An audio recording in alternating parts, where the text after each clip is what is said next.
Okay, the one thing the unit circle can help us with, but it becomes kind of a convoluted process, is when we have to do this for tangent.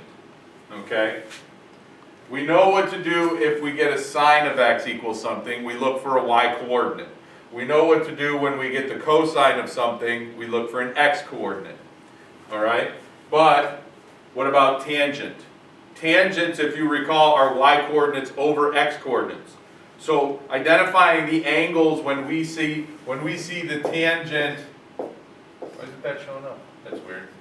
When we see the tangent of x equals radical 3 over 3, we're not going to see radical 3 over 3 here. Okay, now we have talked about this before. I'm sure there's a video that I could refer to at this point, and I might even throw that video in here. I might go back and find it and put it in this lesson as well. Okay, but we talked about shortcuts for this. There's really 3 values that we need to know for tangent. One of them is radical 3 over 3, and in fact, I don't even think we need the unit circle for this. Okay? One of them is radical 3 over 3. One of them is 1, and the other one is radical 3, and these could be positive or negative, okay? But these are the 3 values. The other one would be 0, okay? Anything other than these 3 numbers, when we go to solve for a tangent equation like this, then you would just have to use your calculator, okay? And do an inverse tangent. So, we've talked about this in the past. We said, what angle has a tangent value of radical 3 over 3? Anytime you have 2 3's here, the output is a pi over 6 angle. Okay? Because if there's 2 3's in the output of the tangent, the input had 2 3's as well.